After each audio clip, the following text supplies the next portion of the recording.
So today we're at the Sunderland Foundation Innovation Lab. This is a great example of a really one-of-a-kind facility that we have at Kansas State University. And Jeff, you're the director. Correct. If you can tell me, how did we get here?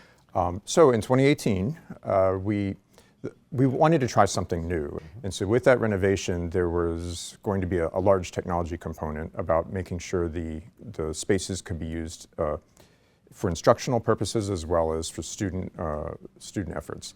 The interesting thing is that joint committee that we formed and the renovation that we're working on didn't quite go as planned. In the summer of 2018, There was a fire or something, right? A small fire, It meant a total rebuild.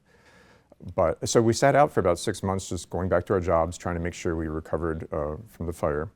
And then a surprise came. We found out that the Sunderland Foundation had made a very generous gift donation, financial donation. They had worked through the K-State Foundation, and it was even a little bit of a surprise to people here because we had a list of things that we wanted to do, and this space in one form was on that list.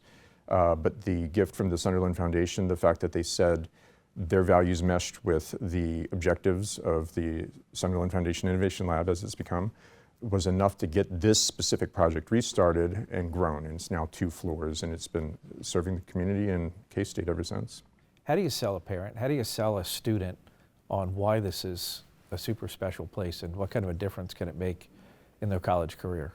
So what we've tried to do here is make a place that anybody can come to and they can explore, feel like they're free to fail even, and try out new ideas. So Tara, you're a professor here at Kansas State University, and also you lead programming services. Yes, I'm the program services coordinator for the libraries. So tell me what does that mean?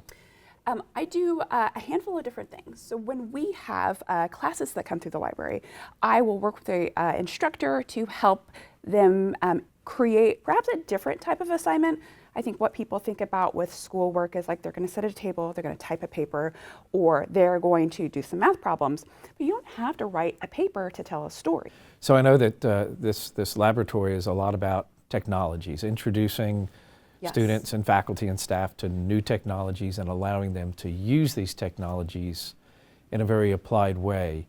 Can you tell me a little bit about some of the core technologies that really differentiate this laboratory from other places in the country? We know that AI is such a growing field that we are putting a lot of energy into it, for instance. But media is also very big because we want people to be able to have that voice, the ability to speak, the ability to communicate a message. And we feel like that's something that really needs a lot of attention right now. Honoring that land grant commitment, getting out into the community, finding ways to bring that information back here so we can bring it back out to them is a big part of it. Well, for everybody. Yes. Whether you're on campus or whether you're off campus, whether you take it on the road or they want to engage in another way, that's a part of the heart and soul of the Next Gen K-State.